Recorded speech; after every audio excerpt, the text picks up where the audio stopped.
with Miss Sina. The Tale of Squirrel Nutkin by Beatrix Potter.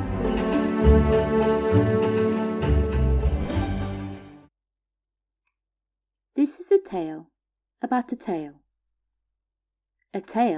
that belonged to a little red squirrel, and his name was Nutkin. He had a brother called Twinkleberry and a great many cousins. They lived in a wood at the edge of a lake. In the middle of the lake there is an island covered with trees and nut bushes, and amongst those trees stands a hollow oak tree, which is the house of an owl who is called Old Brown.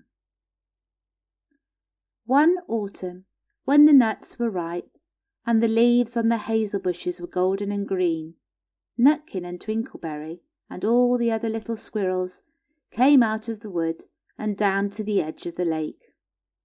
They made their little rafts out of twigs, and they paddled away over the water to Owl Island to gather nuts. Each squirrel had a little sack and a large oar, and spread out his tail for a sail. They also took with them an offering of 3 fat mice as a present for Old Brown, and put them down upon his doorstep. Then Twinkleberry and the other little squirrels each made a low bow and said politely, "Old Mr. Brown, will you favour us with permission to gather nuts upon your island?" But Nutkin was excessively impertinent in his manners. He bobbed up and down like a little red cherry, singing, riddle me, rot tot toat, a little wee man in a red, red coat, a staff in his hand and a stone in his throat. If you'll tell me this riddle, I'll give you a groat." Now this riddle is as old as the hills. Mr. Brown paid no attention whatsoever to Nutkin. He shut his eyes obstinately and went to sleep. The squirrels filled their sacks with nuts and sailed away home in the evening. But next morning they all came back again to Owl Island, and Twinkleberry and the others brought a fine fat mole and laid it on the stone in front of Old Brown's doorway, and said, "Mr. Brown, will you favour us with your gracious permission to gather some more nuts?" But Nutkin, who had no respect, began to dance up and down, tickling old Mr. Brown with a nettle, and singing, "Old Mr. B, riddle me ree, hitty-pitty within the wall, hitty-pitty without the wall, if you touch hitty-pitty, hitty-pitty will bite you." Mr. Brown woke up suddenly and carried the mole into his house. He shut the door in Nutkin's face. Presently a little thread of blue smoke from a wood fire came up from the top of the tree, and Nutkin peeped through the keyhole and sang, "A house full, a hole full, and you cannot gather a bowl full." The squirrels searched for nuts all over the island and filled their little sacks. But Nutkin gathered oak apples, yellow and scarlet, and sat upon a beech stump playing marbles and watching the door of old Mr. Brown. On the 3rd day the squirrels got up very early and went fishing. They caught 7 fat minnows as a present for old Mr. Brown. They paddled over the lake and landed under a crooked chestnut tree on Owl Island. Twinkleberry and 6 other little squirrels each carried a fat minnow. But Nutkin, who had no nice manners, brought no present at all. He ran in front, singing, "The man in the wilderness said to me, 'How many strawberries grow in the sea?' I answered him, as I thought good, 'As many red herrings as grow in the wood.'" But old Mr. Brown took no interest in riddles, not even when the answer was provided for him. On the 4th day the squirrels brought a present of 6 fat beetles, which were as good as plums in plum pudding for old Mr. Brown. Each beetle was wrapped up carefully in a dock leaf, fastened with a pine needle pin. But Nutkin sang as rudely as ever. Old Mr. B, riddle me dee, flower of England, fruit of Spain, met together in a shower of rain, put in a bag tied round with a string, and if you'll tell me this riddle, I'll give you a ring. Which was ridiculous of Nutkin, because he had not got any ring to give to Old Brown. The other squirrels hunted up and down the nut bushes, but Nutkin gathered robin's pin cushions off a briar bush and stuck them full of pine needles. On the 5th day the squirrels brought a present of wild honey. It was so sweet and sticky that they licked their fingers as they put it down upon the stone. They had stolen it out of a bumblebee's nest on the tippity top of the hill.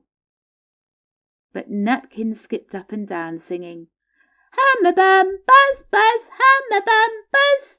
As I went over Tipple-Tine, I met a flock of bonny swine. Some yellow gnats, some yellow bats, they were very bonniest swine that ever went over the Tipple-Tine. Old Mr. Brown turned up his eyes in disgust at the impertinence of Nutkin, but he ate up the honey. The squirrels filled their sacks with nuts, but Nutkin sat upon a big flat rock and played ninepins with a crab-apple and green fir cones. On the 6th day, which was Saturday, the squirrels came again for the last time. They brought a new laid egg in a little rush basket as a last parting present for Old Brown. But Nutkin ran in front, laughing and shouting, Humpty Dumpty lies in the beck, with a white counterpane round his neck. 40 doctors and 40 wrights cannot put Humpty Dumpty to rights. Now old Mr. Brown took an interest in eggs. He opened one eye and shut it again, but still he did not speak. Nutkin became more and more impertinent.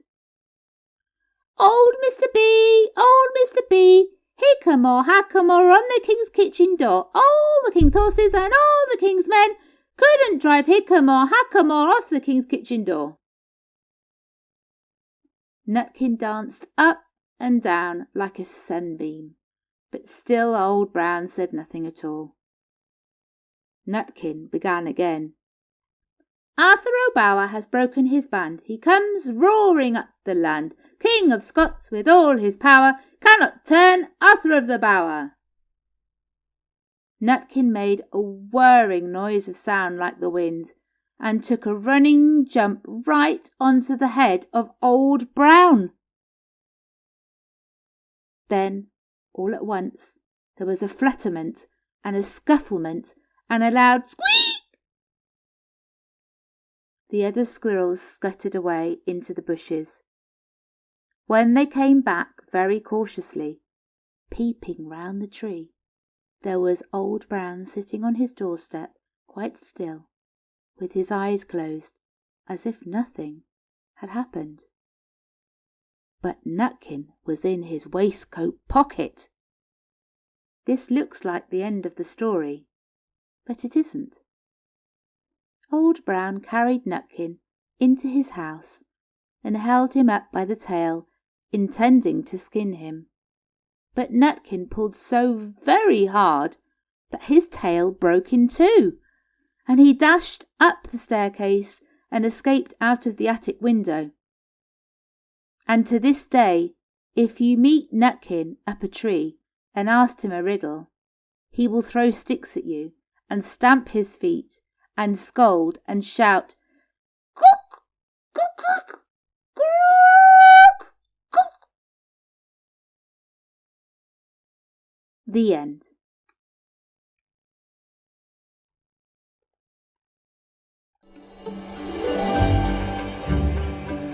Artwork by Kyra Starr. Music by Royer Spiegel. Read by Miss Sina.